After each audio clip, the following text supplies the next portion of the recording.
One of the hardest things you'll learn in freestyle is the nail delay. It's really hard for everybody and it can be very frustrating to learn, but don't give up. If you keep at it, I promise you'll get it.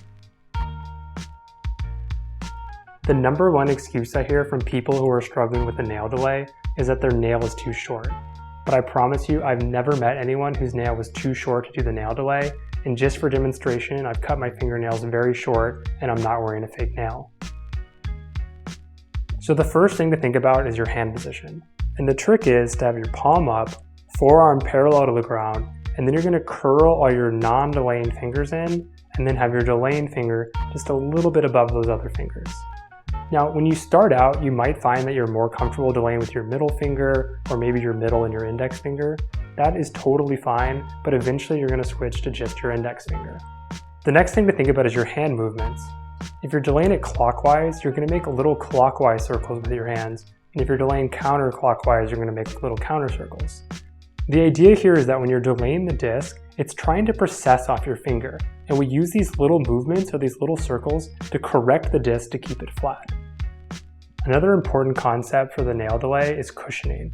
Whenever you're taking the disc in for the delay, don't attack the disc, but actually slow the disc momentum so that it comes to a stop right at the point that you want to delay.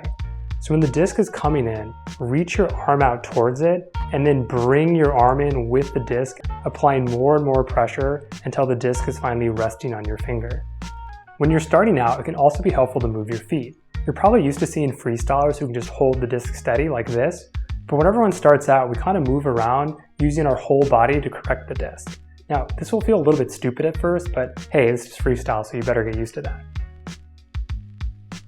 So now that we have the mechanics of the delay, it's time to start working on it. And the best way to start is doing it off of a two-handed throw. If you haven't already, go back and watch your tutorial on the two-handed set before starting the delay. You really want to make sure you have a good set with a lot of spin before trying the delay. Otherwise, you're going to find it very frustrating. Most people have trouble learning the delay, not because of the delay itself, but because they're not throwing themselves enough spin. So once you have your two-handed self set, try to set the disc just above your head. Then you're going to meet the disc at about head level and then cushion it in to your chest or your waist. So some people recommend learning the nail delay above your head like this, but I actually don't recommend that. I think this is a very different skill that doesn't translate very well to the nail delay down here. So I recommend just starting out learning the delay the way you're most often going to use it, which is down here around waist level.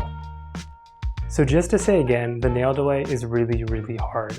I think there are different learning curves for different freestyle moves, and the nail delay is a move that just doesn't work, and then it clicks and suddenly you get it. So if you feel like you're not making any progress, don't worry, I promise you'll get it eventually.